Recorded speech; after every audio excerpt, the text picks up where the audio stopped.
पार्थाय प्रतिबोधितां भगवता नारायणेन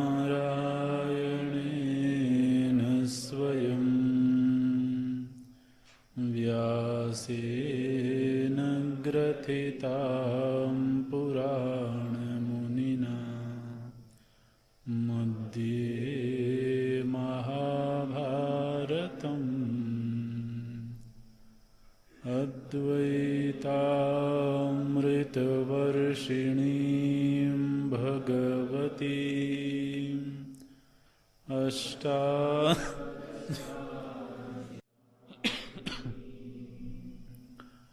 अम्ब त्वामनुसन्दधामि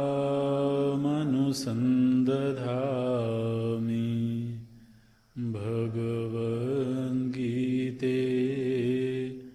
भवद्वेषिणी।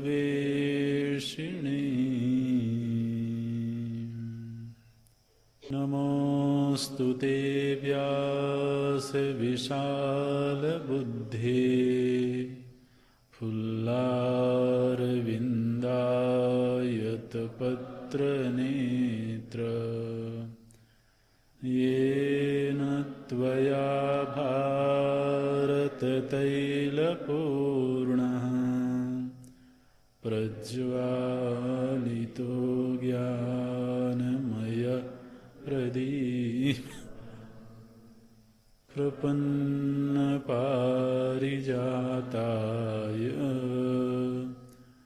स्तोत्रवेत्रैकपाणये ज्ञानमुद्राय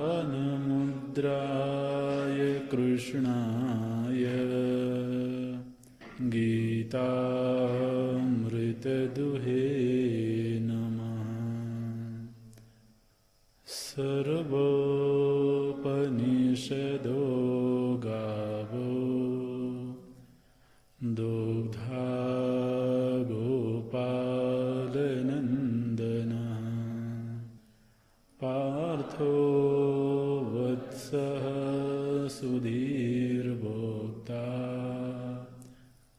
दुग्धं गीतामृतं महत्। वसुदेवसुतं देवं कंसचाणूरमर्दनं देवकी परमानन्दं कृष्णं वन्दे जगद्गुरुं। कृष्णं वन्दे जगद्गुरुम्।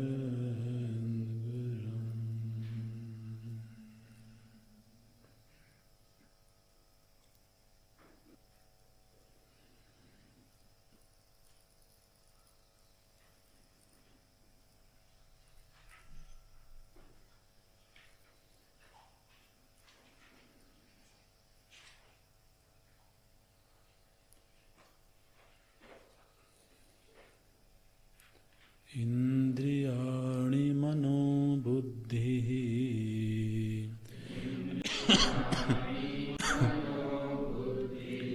अस्याधिष्ठानमुच्यते।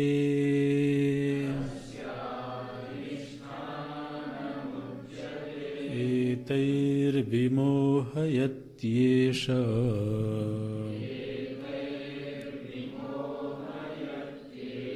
ज्ञानमावृत्य देहिनम्।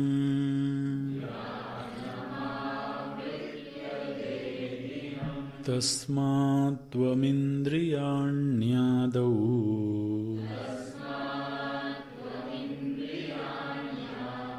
नियम्य भरतर्षभ।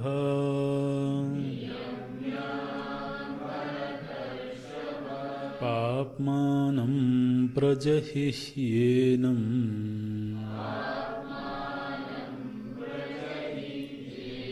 ज्ञानविज्ञाननाशनम्।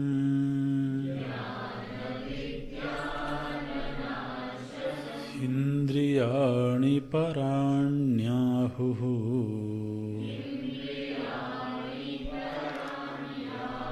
इन्द्रियेभ्यः परं मनः।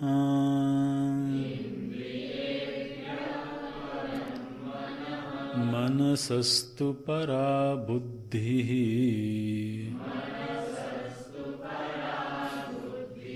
यो बुद्धेः परतस्तु सः।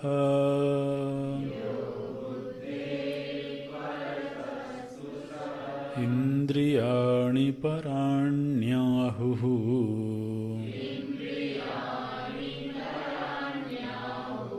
इन्द्रियेभ्यः परं मनः।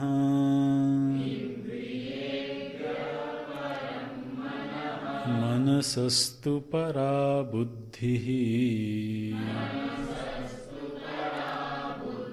यो बुद्धेः परतस्तु सः।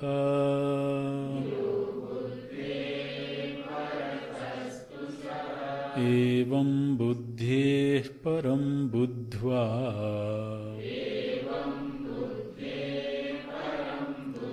संस्तभ्यात्मानमात्मना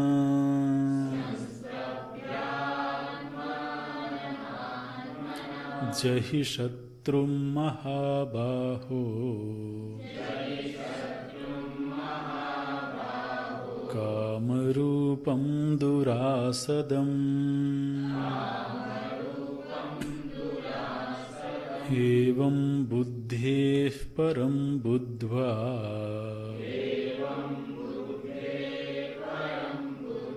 संस्तभ्यात्मानमात्मना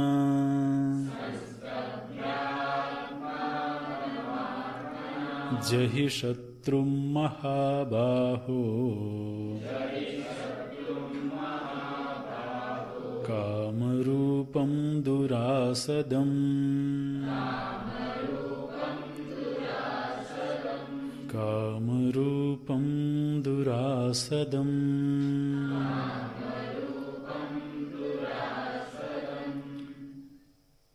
इंद्रियाणि आदौ नियम्य कामं शत्रुं जहि हि इति उक्तं तत्र किमाश्रयः कामं जहियात् इति उच्यते।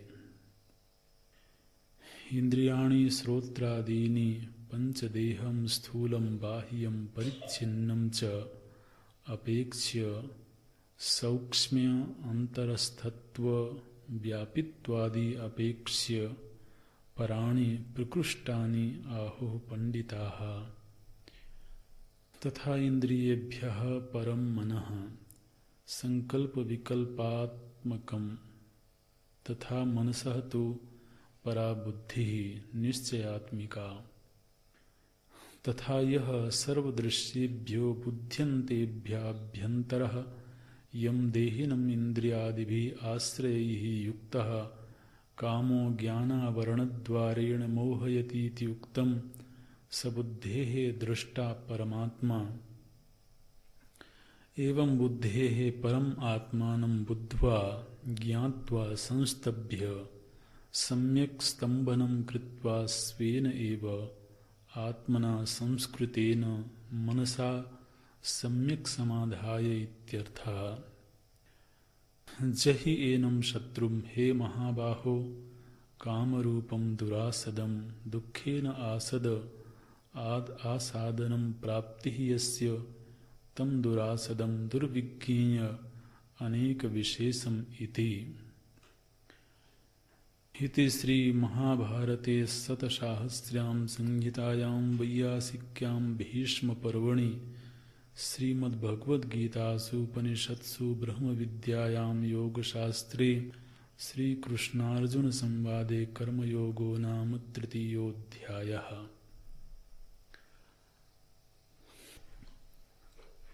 मनुष्य जीवन की जो सबसे प्रमुख शत्रु है वो स्वयं उसके भीतर की कामनाएं हैं, और वो जो कामनाएं हैं वही उसको निज स्वरूप से विलग करके अन्य से जोड़ देते हैं। इसलिए एनं शत्रुम जहि प्रजहि, इस शत्रु का नाश होना चाहिए। इसका निवास स्थान कहाँ है? बोलते हैं इंद्रियाणि मनो बुद्धि। इंद्रियों में वह व्यवहृत होता है, मन में इच्छा के रूप में रहता है, और बुद्धि में रस बुद्धि के रूप में रहता है। बुद्धि में वास्तव में इसका जो आध्यात्मिक रूप है वो है भोक्तृत्व। तो हमारे भीतर जो भोक्तृत्व है वही वास्तव में मुख्य रूप से काम है, क्योंकि वह भोक्तृत्व ही हमें निजानंद का अनुभव करने में बाधक बनता है। तो यह जो भोक्तृत्व है ये वास्तव में है तो काल्पनिक, है तो मिथ्या, किंतु इसी ने स्वरूपभूत आनंद के ऊपर आवरण कर दिया है। तो एक व्यक्ति है जो अपने स्वरूपानंद को प्राप्त होकर के उसी आनंद में तृप्त है, और जो अभी उस आनंद को उपलब्ध नहीं हुआ है वह भोक्तृत्व के वशीभूत होकर के बाह्य विषयों में आनंद की तलाश करता है। तो बाह्य विषयों में जो आनंद की तलाश है वो वास्तव में भोक्तृत्व की अभिव्यक्ति है। तो यह जो हमारे भीतर का भोक्तापना है वास्तव में तो यही काम है, यही काम का मुख्य रूप है। और इस धरातल पर जो बैठा हुआ ये काम है इसकी निवृत्ति बिना निज आनंद की प्राप्ति के संभव नहीं है। गोस्वामी जी लिखते हैं तो निज सुख बिनु मन होई कि थीरा, परस की होई विहीन समीरा। तो जब तक किसी को अपने निज सुख की प्राप्ति नहीं हुई है तब तक वह ये कल्पना करे कि मेरा मन स्थिर हो जाएगा, वो वास्तव में व्यर्थ की कल्पना है। क्योंकि मन का चांचल्य वास्तव में भोक्तृत्व का पोषण करने के लिए है।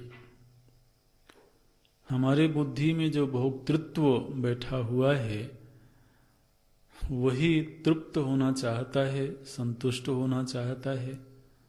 तो वह इंद्रियों और मन के माध्यम से तो अपनी तृप्ति खोजता है।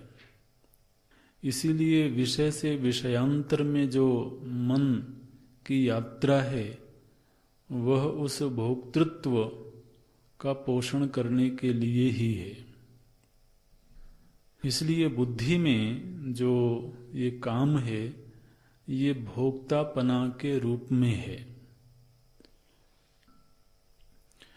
और यही सर्प की भांति है जो है तो वास्तव में मिथ्या, लेकिन वह रज्जु के ऊपर आवरण कर देता है।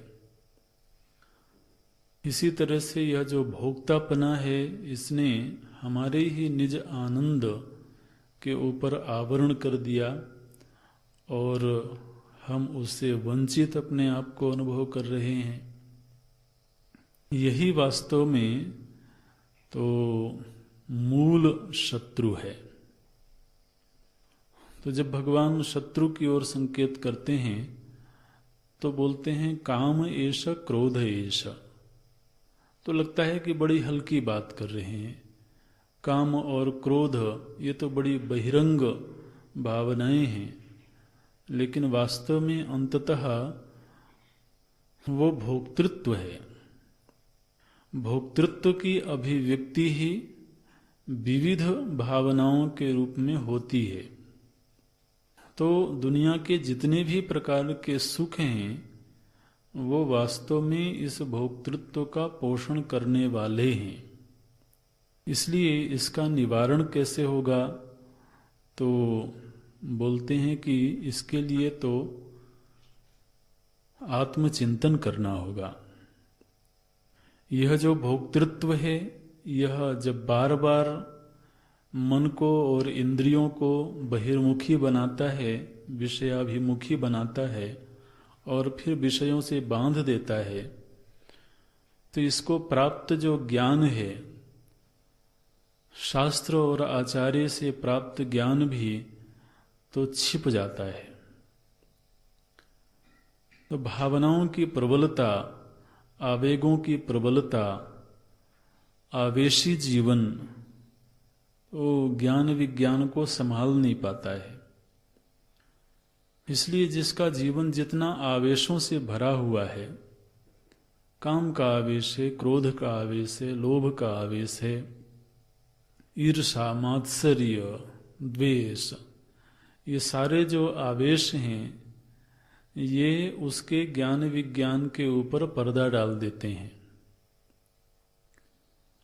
और ये स्वयं हम अपने, चूंकि ये हमारी ही कहानी है, किसी अन्य व्यक्ति का विवरण नहीं है, तो हम स्वयं आत्मनिरीक्षण करके देखें कि मुझे प्राप्त विवेक कब ढक जाता है, किस आवेग के आने पर मैं अपने आप को उस आवेग से घिरा हुआ पाता हूँ, और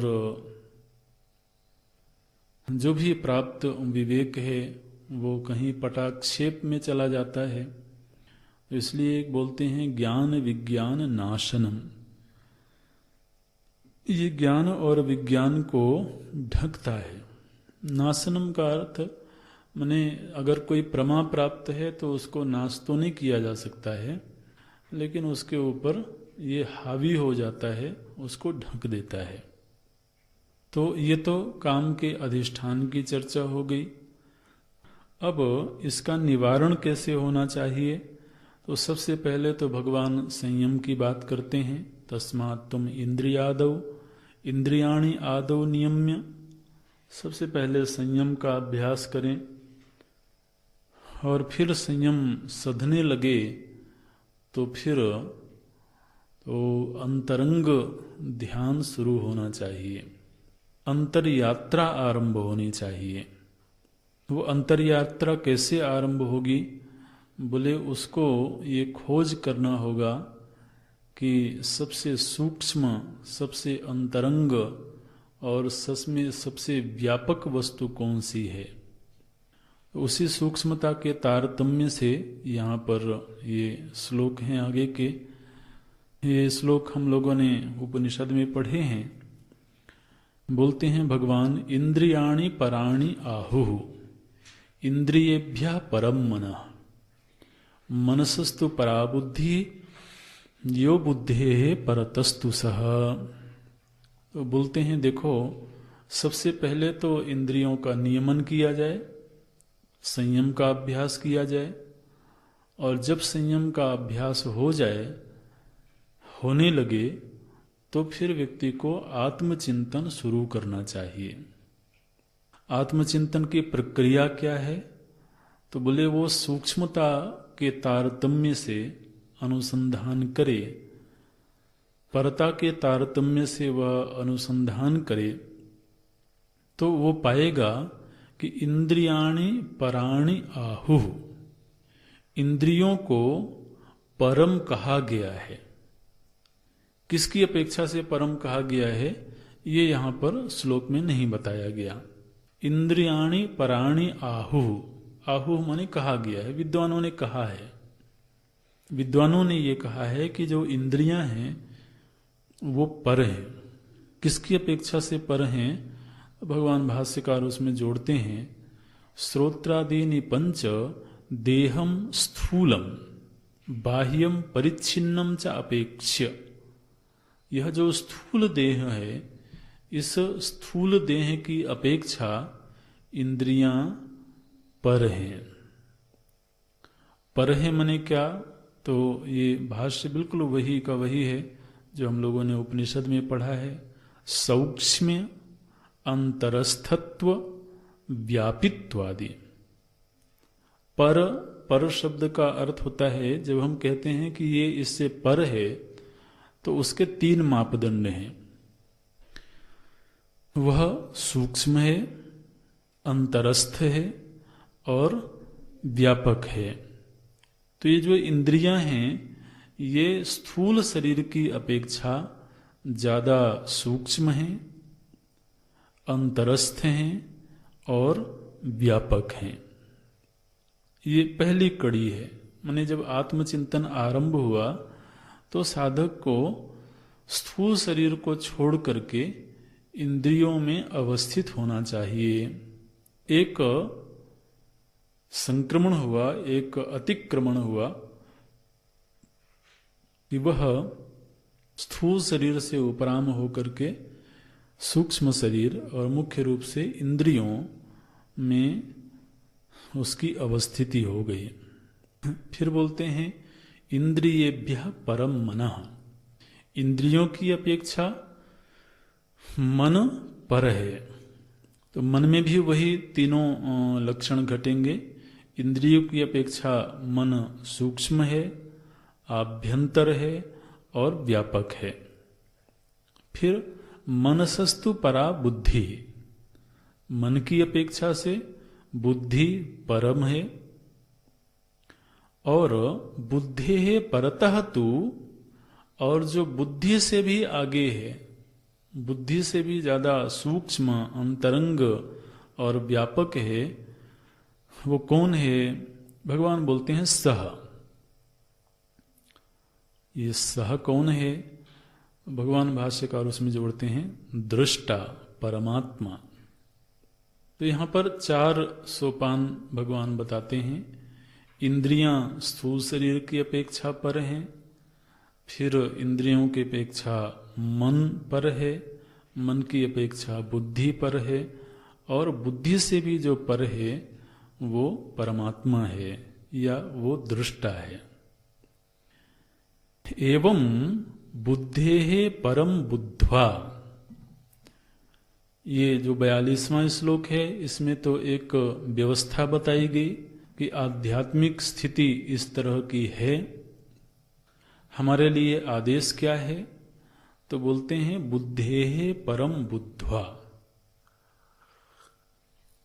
जो बुद्धि से भी पर है उसको जान करके, माने शरीर, इंद्रिय, मन, बुद्धि, यहां तक तो तुम जानते ही हो, इसलिए यहां कोई आदेश नहीं है। लेकिन बुद्धेः परम, जो बुद्धि से भी पर है उसको जानो। बुद्धवा, बुद्धवा माने ज्ञात्वा, उसको अच्छी प्रकार से जान करके फिर क्या करें, बोलते हैं संस्तभ्य। संस्तभ्य का अर्थ है उसी में अवस्थित हो जाओ। बुद्धि से जो पर है उसको पहले जानो और जान करके उसी दृष्टा में अवस्थित हो जाओ। संस्तभ्य आत्मना आत्मना आत्मानम, आत्मना आत्मानम, वह जो आत्मा है उसी में अवस्थित होना है। किसके द्वारा अवस्थित होना है? बोले स्वयं के द्वारा। माने स्वयं के द्वारा स्वयं में अवस्थित होना है। और जब स्वयं के द्वारा स्वयं में तुम अवस्थित हो जाओगे तभी वास्तव में इस तुम्हारे शत्रु की मृत्यु होगी। जहि शत्रु महाबाहो, हे महाबाहो, शत्रु को जीतने का यही तरीका है। माने आध्यात्मिक चिंतन करते करते अपने निज स्वरूप में अवस्थान हो जाना ही वास्तव में इस काम रूपी शत्रु के ऊपर विजय प्राप्त करने का तरीका है। जहि शत्रु महाबाहो काम रूपम दुरासदम दुखेन आसद आसादनम। इसके ऊपर विजय प्राप्त करना यद्यपि आसान नहीं है, एक काम रूप है, लेकिन इस तरीके से इसके ऊपर विजय प्राप्त की जा सकती है। तो अब इसमें थोड़ा सा हम चिंतन करते हैं। एक तो जो परता का चिंतन है ये हालांकि पहले भी हुआ है, लेकिन पुनः पुनः ये चिंतन होना चाहिए। जब ये कहा गया कि स्थूल शरीर की अपेक्षा इंद्रियां पर हैं। पर है माने क्या? तो 3 लक्षण बताए गए, सूक्ष्म है, अंतरंग है और व्यापक है। ये तो शब्द हो गए। सूक्ष्म है माने क्या? तो आप कहेंगे कि जो इंद्रियों से ग्राह्य नहीं है वो सूक्ष्म है। लेकिन जो इंद्रियों से ग्राह्य नहीं है ऐसे सूक्ष्म वस्तु को जानने से क्या मिलेगा? चलो ठीक है, एक सिद्धांत की बात है, हमने जान लिया कि कोई ऐसी भी वस्तु है जो इंद्रिय ग्राह्य नहीं है, इंद्रिय से अतीत है, और उसमें प्रथम स्वयं इंद्रियां हैं। तो जो इंद्रियां हैं वो स्वयं इंद्रियातीत हैं। इंद्रिय ग्राह्य केवल स्थूल शरीर तक है। स्थूल शरीर से जैसे ही हम परता की ओर बढ़ते हैं उनमें पहला क्रम आता है इंद्रियों का, और वो इंद्रियां स्वयं इंद्रियातीत हैं। माने इंद्रियों को इंद्रियों से ही नहीं जाना जा सकता है, ऐसी स्थिति है। तो सूक्ष्म है, ठीक है, लेकिन दूसरा जो लक्षण है वो है आभ्यंतर।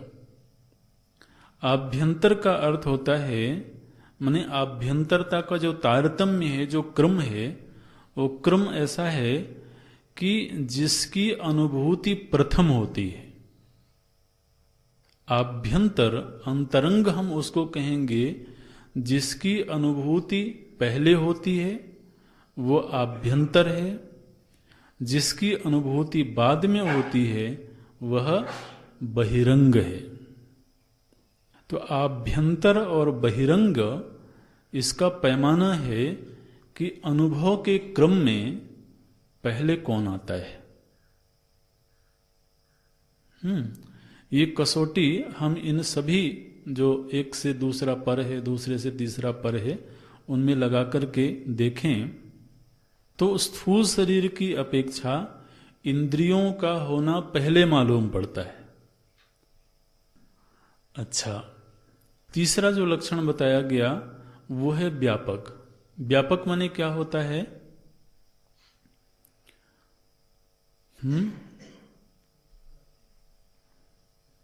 व्यापक की व्याख्या कैसे करेंगे?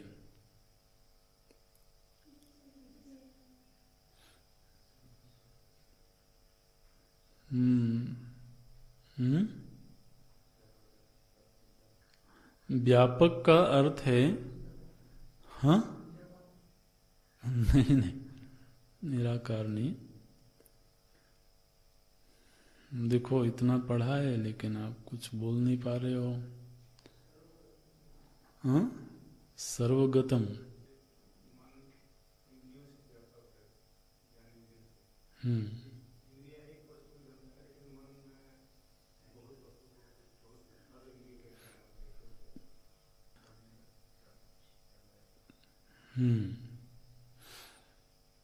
व्यापक का एक अर्थ होता है अविनाभाव। जैसे घट में मिट्टी व्याप्त है, इसका मतलब क्या है कि घट बिना मिट्टी के नहीं रह सकता है। इसी तरह से जो स्थूल शरीर है उसकी उपलब्धि बिना इंद्रियों के नहीं हो सकती है। आप विचार करके देखें कि स्थूल शरीर की उपलब्धि किसी भी तरह से, माने इंद्रियों का अभाव होने पर, यहां तक कि मन भी रहे तब भी स्थूल शरीर की उपलब्धि नहीं हो सकती।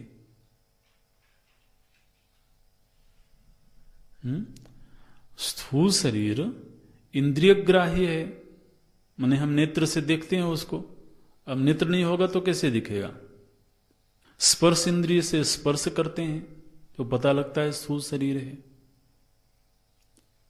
या घ्राण इंद्रिय से गंध से पता लगता है। तो अगर हमारे पास में इंद्रिय का अभाव हो जाए तो स्थूल शरीर का बोध नहीं हो सकता, और इसी तरह से स्थूल जगत का बोध नहीं हो सकता। जब शरीर बोलते हैं तो शरीर का अर्थ केवल प्राणी शरीर नहीं, बल्कि पूरा जगत ही स्थूल देह के अंतर्गत आता है। तो इंद्रियां स्थूल शरीर की अपेक्षा व्यापक हैं, इसका मतलब है स्थूल शरीर की उपलब्धि बिना इंद्रियों के संभव नहीं है। आपको इसमें कुछ बोलना है? या तो आपको समझ नहीं आ रहा है, क्योंकि आपके चेहरों से ऐसा लगता नहीं है। आप विचार करके देखना, अभी नहीं, अभी ग्रहण कर लो, लेकिन विचार करके देखें कि स्थूल शरीर की उपलब्धि इंद्रियों के अभाव में हो सकती है क्या? तो इतना वक्त क्यों लग रहा है?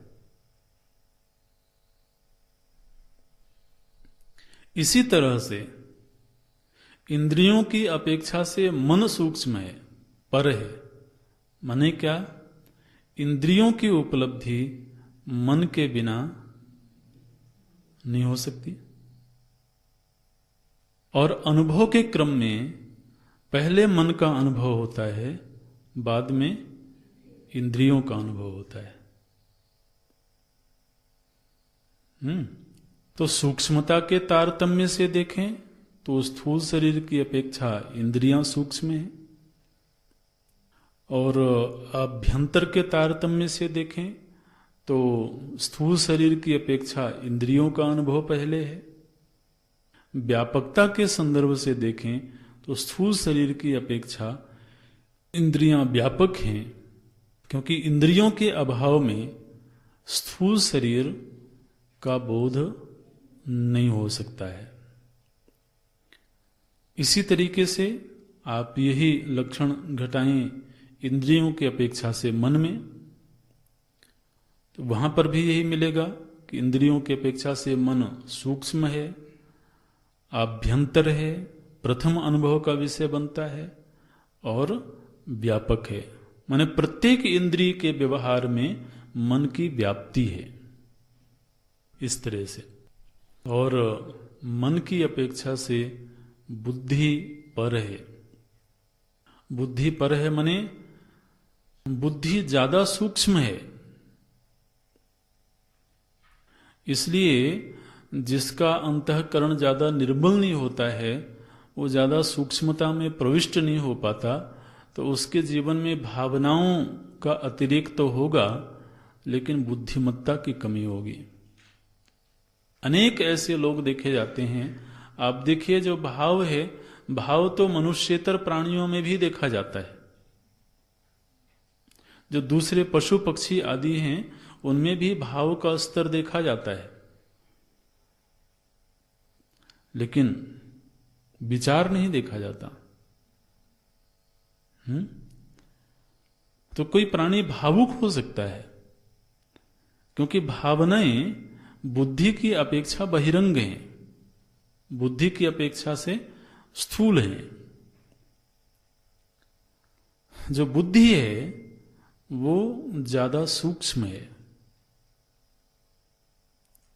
और मन के हर व्यवहार में, हर भावना में बुद्धि का निर्णय शामिल है। इसलिए मन की कोई भावना बिना बुद्धि के निर्णय के होती नहीं है। माने हमने पहले निर्णय लिया है कि ये व्यक्ति मेरा शत्रु है, तब शत्रुता का भाव जागेगा। बुद्धि ने निर्णय लिया कि ये मित्र है, तो मैत्री का भाव जागेगा। तो किसी भी संबंध के संदर्भ में, किसी भी वस्तु के संदर्भ में जो बोध है, जो निर्णय है, वो बुद्धि का कार्य है। और बुद्धि का कार्य संपन्न हो जाने के बाद ही तत्संबंधी भावों का जागरण होता है। एक दीनहीन व्यक्ति को देखा हमने, तो बुद्धि ने निर्णय लिया कि यह व्यक्ति दयनीय है। जब बुद्धि ने निर्णय ले लिया कि यह दयनीय है, तब उसके प्रति दया का भाव जागेगा। यह कोई बहुत बड़ा व्यक्ति है, तो पहले बुद्धि ने निर्णय लिया कि यह श्रद्धेय है, पूज्य है, तो उस निर्णय के अनुसार फिर आदर का भाव जागेगा। और जो निर्णय होता है उसकी उम्र ज्यादा होती है, काल में भी उसकी व्यापकता ज्यादा है। भाव है वो कुछ समय के लिए आया, हो सकता है विलुप्त हो जाए, लेकिन जो बौद्धिक निर्णय है वह भाव की अपेक्षा काल में भी व्यापक होता है और हर भाव में व्याप्त होता है। और ये जो बौद्धिक कार्य है, ये हमारे व्यक्तित्व का अंतरंग पक्ष है। माने उसका अनुभव पहले होता है, अनुभव के क्रम में, उसके बाद फिर भावनाओं का क्रम आता है। तो इस तरह से स्थूल जगत की अपेक्षा इंद्रियां, इंद्रियों की अपेक्षा मन, मन की अपेक्षा बुद्धि, यहां तक परता का एक क्रम है, एक तारतम्य है। और ये चिंतन करते जाना, ये आध्यात्मिक चिंतन है। और यही आध्यात्मिक चिंतन काम रूपी शत्रु से विजय प्राप्त करने का उपाय है। देखिए, अर्जुन ने केवल इतना पूछा था कि वो शत्रु कौन है, वो कौन है जो मुझे पाप की ओर प्रवृत्त कर देता है। तो भगवान इतना बता करके पूरा कर सकते थे, काम एष क्रोध एष रजोगुण समुद्भवः। उत्तर तो वहीं पूरा हो गया था। लेकिन प्रश्न पूछने वाला केवल इतना ही नहीं जानना चाहता है कि मेरा शत्रु कौन है, बल्कि वो ये भी जानना चाहता है कि वो शत्रु रहता कहाँ है और उससे मुक्ति का उपाय क्या है। ये सब उसके प्रश्न में शामिल होते हैं। तो इसलिए भगवान न केवल उसकी संज्ञा बताते हैं, उसका नाम बताते हैं, बल्कि उसका आश्रय क्या है, अधिष्ठान क्या है, ये भी बताया उन्होंने। और फिर उसके ऊपर विजय कैसे प्राप्त की जा सकती है, तो बोलते हैं सबसे पहला कार्य करना होगा, जो एकदम बहिरंग कार्य है, वो है इंद्रियों का संयम करना। और इंद्रियों के संयम पूर्वक फिर परता के तारतम्य से आत्मचिंतन करना। अब इस आत्मचिंतन के क्रम में तो जैसे जैसे व्यक्ति चिंतन करेगा वैसे वैसे उसकी स्थिति भी अंतरंग होती जानी चाहिए। तो अगर केवल स्थूल शरीर में अवस्थिति है किसी की, तो वह अपने आप को उससे उपराम करके इंद्रियों के स्तर पर ले जाए, फिर इंद्रियों से उपराम करके मन पर ले जाए, मन से उपराम करके बुद्धि तक ले जाए। यहां तक यदि उसका उत्क्रमण हो गया, यहां तक की यात्रा हो गई, तो अब भगवान बोलते हैं कि इस बुद्धि से भी जो पर तत्व है, वास्तव में जब उसका बोध होगा तभी काम पर पूरी तरह से विजय पाई जाएगी। क्यों? क्योंकि अब तक परता के तारतम्य से जितने जगहों पर हम गए हैं, हर जगह पर काम बैठा हुआ है।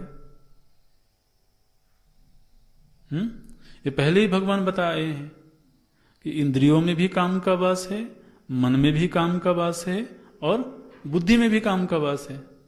तो अगर हमारी यात्रा केवल बुद्धि तक ही हुई है, तो वहां ऑलरेडी वो आसन जमा के बैठा हुआ है। तो बुद्धि तक पहुंच जाने पर भी इस पर विजय नहीं पाई जा सकती है।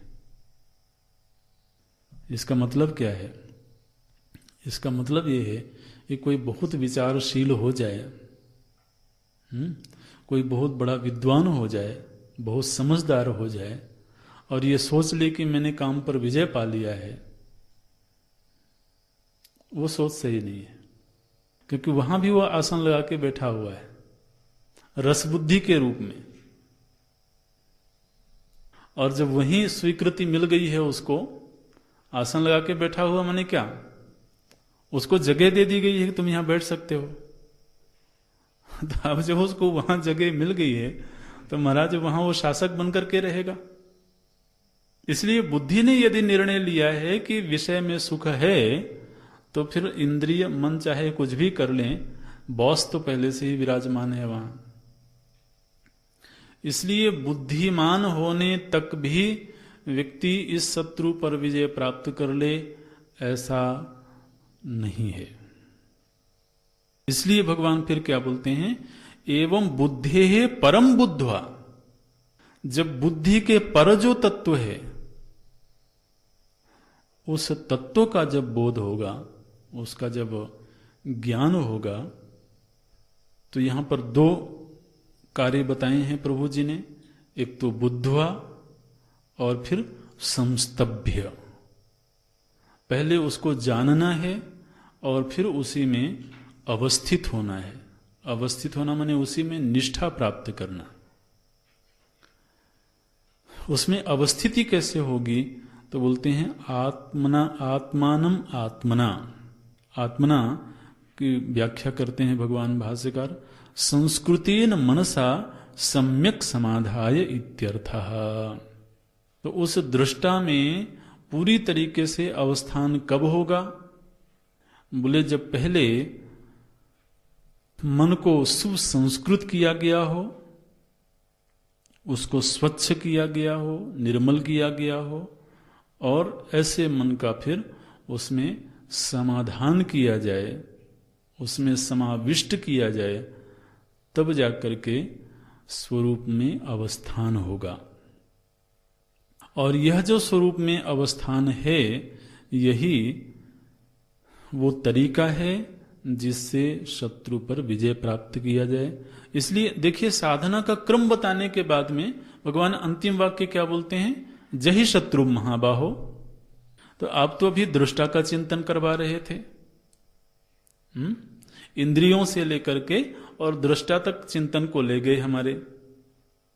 तो हमको लगा कि हम आध्यात्मिक चिंतन कर रहे हैं, दृष्टा का चिंतन कर रहे हैं, और फिर एकदम से आप बोलते हैं जहि शत्रु महाबाहो। तुम तो महाबाहु हो, तुमने सारी दुनिया पर विजय पाई हुई है, जरा इस शत्रु पर भी विजय प्राप्त करो। तो आप देखे संबोधन भी बड़ा सार्थक देते। तुम महाबाहु हो, कोई साधारण व्यक्ति नहीं हो। इसलिए इस शत्रु पर विजय प्राप्त कर। इसका मतलब है कि ये जो साधना की प्रक्रिया बताई जा रही थी, ये वास्तव में उस शत्रु के ऊपर विजय प्राप्त करने की प्रक्रिया थी। तो दृष्टा भाव में अवस्थित हो जाने से ही भोक्तृत्व का पूरी तरह से निवारण होता है, भोक्तृत्व का शमन होता है। और जब तक भोक्तृत्व का निवारण न हो जाए तब तक वास्तव में शत्रु विजयी कोई है नहीं। वो चाहे भले दुनिया पर शासन करता हो, चाहे भले वह लोक दृष्टि में बहुत शक्ति संपन्न हो, किसी भूभाग पर वह विजयी हो, लेकिन आध्यात्मिक रूप से वह शत्रु के वश में है। तो भगवान यहां आदेश ही दे देते हैं, हे महाबाहो शत्रुम जही। हालांकि इसको वश में करना बड़ा कठिन काम है। दुरासदम काम रूपम, या काम के रूप में है, दुरासद है, दुरासद का अर्थ होता है। तो इसको वश में करना बड़ा कठिन मामला है। माने कठिन तब तक है जब तक दृष्टा भाव में अवस्थान नहीं हुआ है। दृष्टा भाव में अवस्थान हुए बिना कोई अगर ये चाहता हो कि मैं इस भोक्तृत्व पर विजय प्राप्त कर लूं, वो अधूरी बात करता है, वो बात पूरी नहीं है। ये जो भोक्तृत्व है ना ये ऐसी चीज है जो बड़ी व्यापक दिखाई देती है। ये भोक्तृत्व नाम की चीज बहुत व्यापक है। भोक्तृत्व आप समझिए कि केवल किसी रस के प्रति भोक्तृत्व होने को ही भोक्तृत्व नहीं बोलते हैं। माने मनुष्य जीवन को उपलब्ध होने वाली जो पद प्रतिष्ठाएं हैं, जो ऐश्वर्य है, वो चाहे इंद्र पद ही क्यों ना हो, ये सब भोक्तृत्व की ही अभिव्यक्तियां हैं।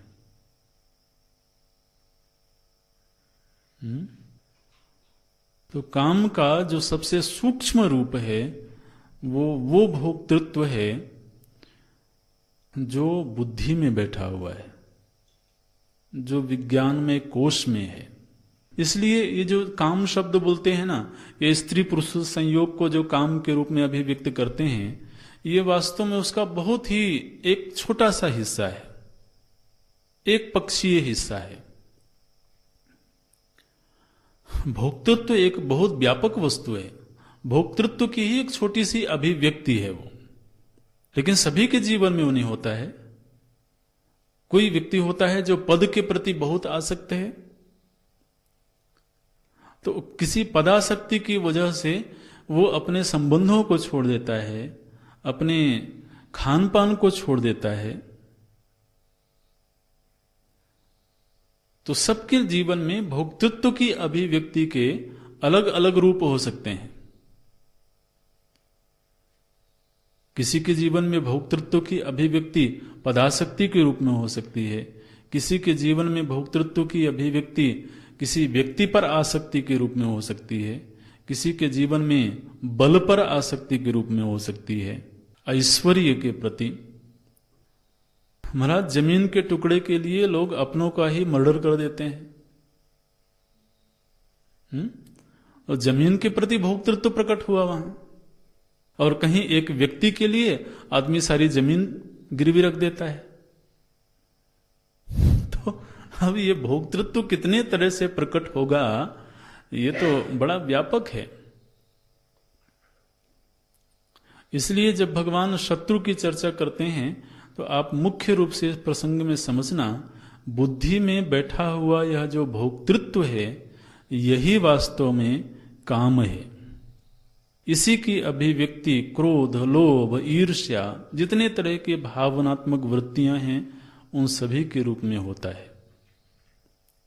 इसलिए जिसको भगवान ने शत्रु के रूप में पहचान करवाई थी, प्रथम उत्तर में ही प्रभु जी ने कहा था, वैरिणम विद्धि, वैरी के रूप में इसको जानो। तो वैरी कौन है? केवल इंद्रिय में बैठा हुआ नहीं, बल्कि इंद्रिय, मन और बुद्धि वो सबसे हमारे व्यक्तित्व का अंतरंगी हिस्सा है, वहां ये बैठा हुआ है और यही संसरण का हेतु बनता है। और इस पर विजय प्राप्त करने का सिवाय आत्मज्ञान के, सिवाय स्वरूपावस्थान के और कोई तरीका नहीं है। इसलिए ये निर्णय वाक्य है, एवं बुद्धे परम बुद्ध्वा संस्तभ्य आत्मानमात्मना जहि शत्रु महाबाहो काम रूपम दुरासदम। तो इस तरह से यहाँ पर ये उपदेश पूरा होता है।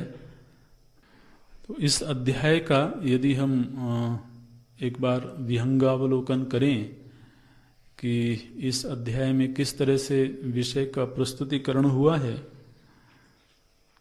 तो आपको विषय याद होंगे ऐसी हम उम्मीद करते हैं। एक बार पुनः उसका तो पुनरावलोकन करना चाहिए, देखना चाहिए।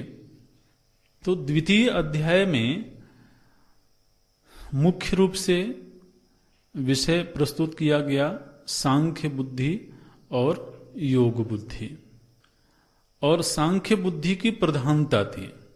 द्वितीय अध्याय का जो मुख्य वक्तव्य था वो सांख्य बुद्धि पर आश्रित था, इसलिए द्वितीय अध्याय का नामकरण ही किया गया सांख्य योग।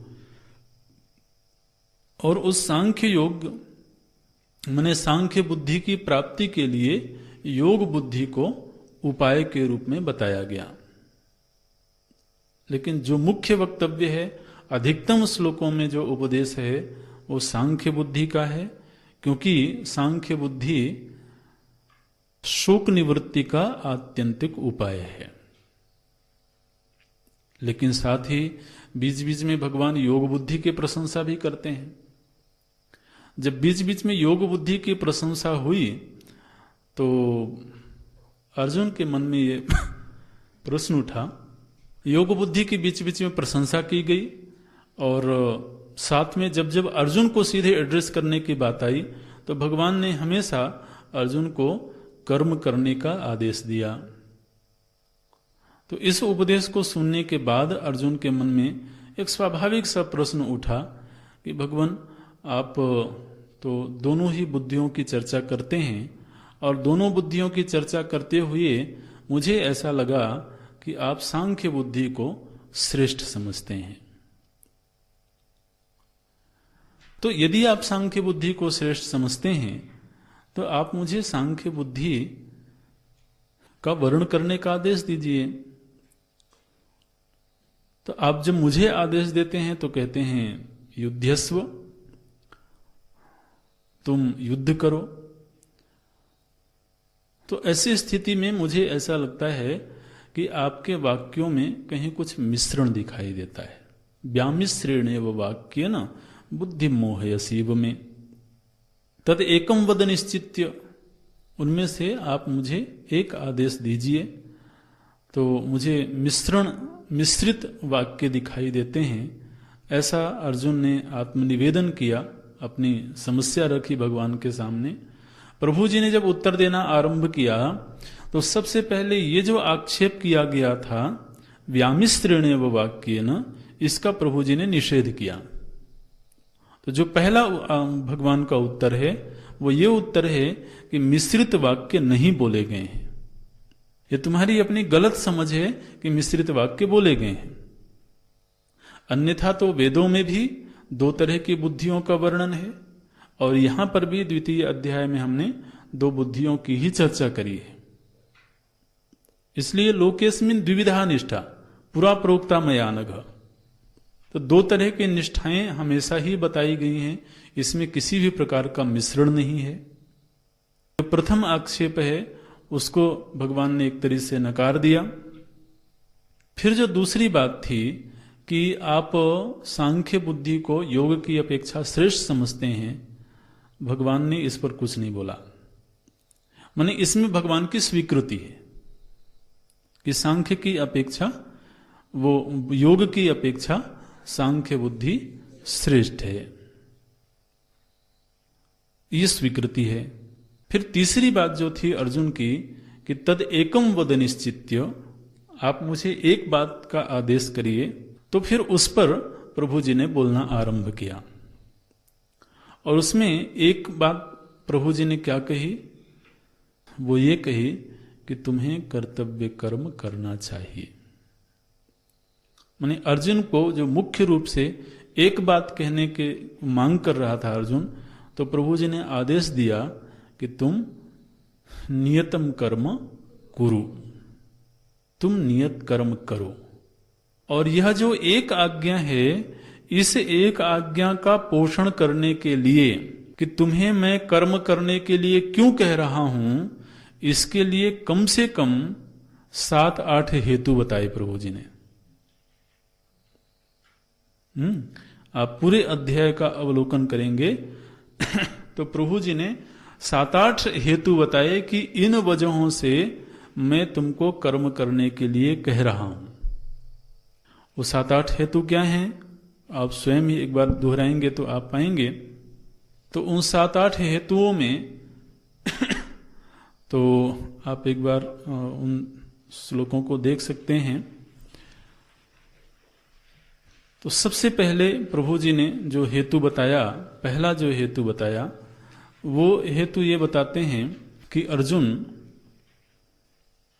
कर्म किए बिना नैष्कर्म्य की प्राप्ति नहीं होती है।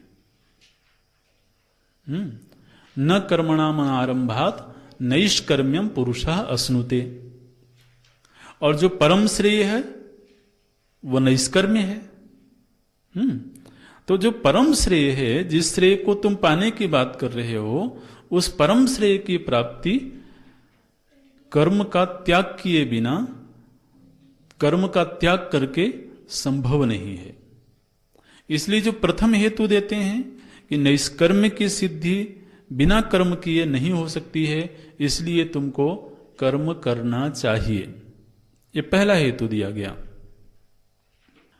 अच्छा, फिर दूसरा हेतु भगवान देते हैं बोलते हैं देखो, सच बात तो यह है कि कोई कर्म का त्याग कर ही नहीं सकता।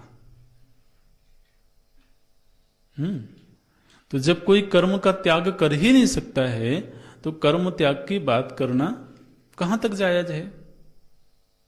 इसलिए तुम्हें कर्म करना चाहिए, क्योंकि कर्म करना नियति है। नहीं कश्चित क्षणमपि जातु तिष्ठत्य कर्मकृत, ये दूसरा हेतु है। फिर तीसरा हेतु भगवान देते हैं कि यदि कोई कर्म त्याग करने की कोशिश भी करे, तो वो कोशिश केवल मिथ्याचार होगी। मिथ्याचार स उच्यते, माने बाहर से वो ऐसा दिखा देगा कि मैंने कर्म त्याग कर दिया है, लेकिन वास्तव में कर्म त्याग हुआ नहीं है। इसलिए केवल दिखावा करने की कोई आवश्यकता नहीं है, तो कर्म में प्रवृत्ति होनी चाहिए। मिथ्याचारी कहलाने से बचने के लिए भी आपको कर्म में प्रवृत्ति करनी चाहिए। ये तीसरा हेतु हो गया। फिर भगवान बोलते हैं कि अर्जुन, जो कर्म का आश्रय लेता है वो उन्नति के शिखर तक जाता है। सविशिष्यते, सविशिष्यते, इसकी व्याख्या जिस समय हो रही थी उस समय आपको याद होगा, वो विशेषता को प्राप्त होता है, माने वह उन्नति के शिखर तक जाता है।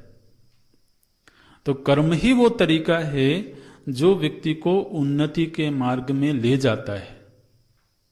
इसलिए असक्त भाव से कर्म का अनुष्ठान करते हुए तुम विशेषता को प्राप्त करो, ये चौथा हेतु हुआ।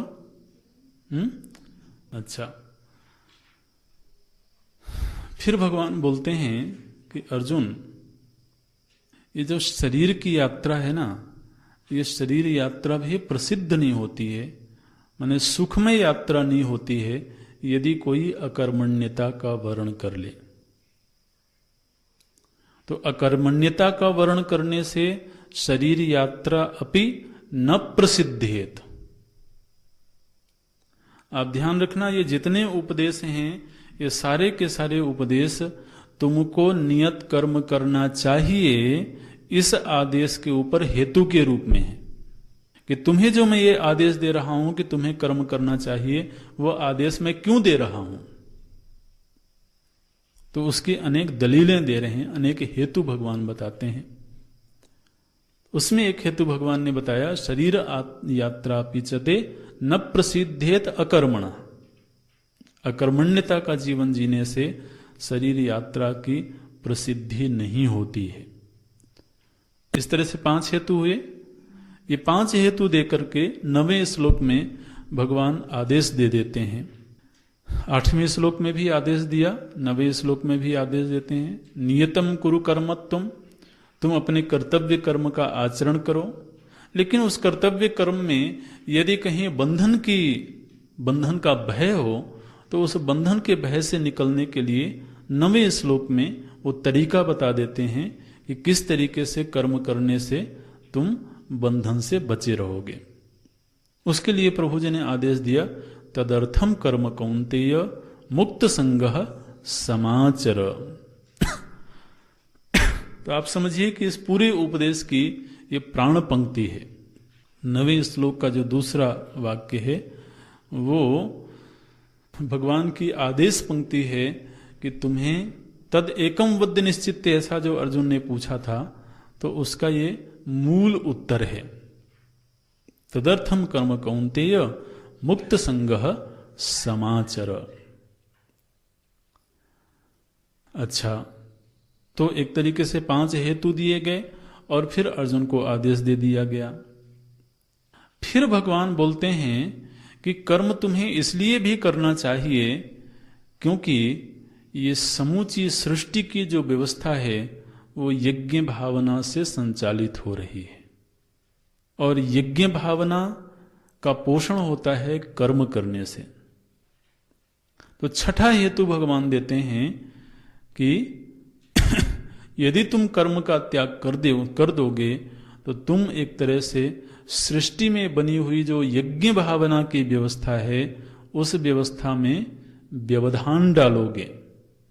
और चूंकि प्रसंग आ गया यज्ञ भावना का, तो फिर प्रासंगिक रूप से प्रभु जी ने यज्ञ का थोड़ा विस्तार से वर्णन कर दिया।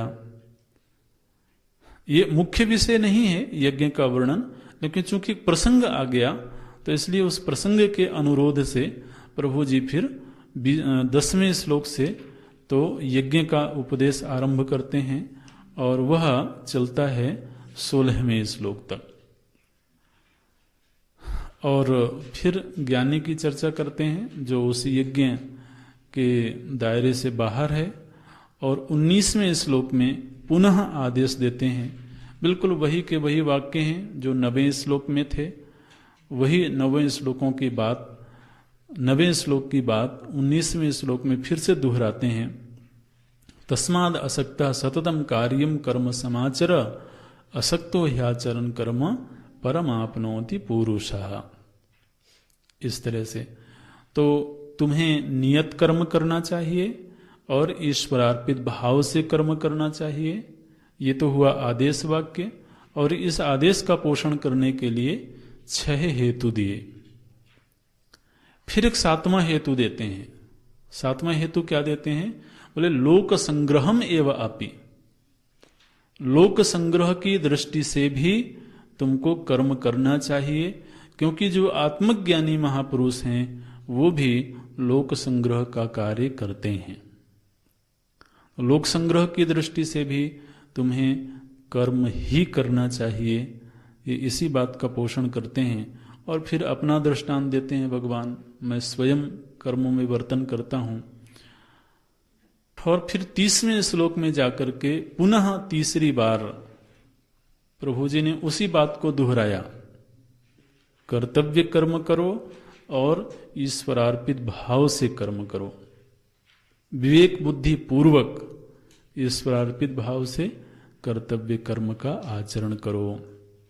तो इस तरह से आप मोटे तौर पर देखें तो 7 हेतु प्रभु जी ने दिए और कर्म करने का आदेश दिया प्रभु जी ने। और फिर बाद में बोलते हैं कि जो मेरे इस आदेश का अनुसरण करता है वह तो उन्नति के शिखर तक पहुंचता है, और जो ऐसा नहीं करता है वह पतन की ओर जाता है। ऐसा प्रभु जी ने जब कहा तो फिर अर्जुन एक प्रश्न पूछते हैं कि भगवान, मैं स्वधर्म का पालन करूं ये मुझे समझ में आया, मैं करना भी चाहता हूं, लेकिन कभी कभी मैं अपने जीवन में देखता हूं कि जानते बूझते भी कोई मेरे भीतर है जो मुझे अधर्म की ओर प्रवृत्त कर देता है। तो अथ केन प्रयुक्तो यम पापम चरति पुरुषः, ये अर्जुन ने जब पूछा तो प्रभु जी ने फिर तो 7 श्लोकों में काम का विवरण किया कि जो काम है यही मुख्य रूप से व्यक्ति को अधर्म के मार्ग पर ले जाता है, और यही संसरण का हेतु है। केवल अधर्म नहीं, वास्तव में तो देखा जाए जो धर्म कार्य है वह भी काम से ही प्रेरित है, यानी कामनाओं से ही प्रेरित होकर के धर्म कार्य भी होता है। इसलिए यदि वास्तव में इस शत्रु से विजय प्राप्त करना है तो उसका उपाय तो अंततः स्वरूपावस्थान है। तो इस तरीके से यह अध्याय यहाँ पर संपन्न होता है। 43 श्लोकों का यह अध्याय है, और अगले अध्याय में जब हम प्रवेश करेंगे तो वहाँ फिर से भगवान भाष्यकार बोलते हैं कि इन 2 अध्यायों में भगवान का उपदेश पूरा हो गया। पहले हम लोगों ने देखा था कि द्वितीय अध्याय में भगवान का उपदेश पूरा हो गया, लेकिन फिर 1-2 प्रश्न उठ गए तो भगवान को कुछ और बोलना पड़ा, और फिर बोलते हैं कि यहाँ प्रभु जी ने उपदेश पूरा किया, और अगला अध्याय जो आरंभ होता है उसमें गुरु परंपरा का स्मरण करते हैं भगवान कि यह जो विद्या हमने बताई है ये किस तरह से गुरु परंपरा से प्रवाहित हुई है, तो उसका स्मरण करते हैं। अभी हम यहाँ पूरा करते हैं। ओम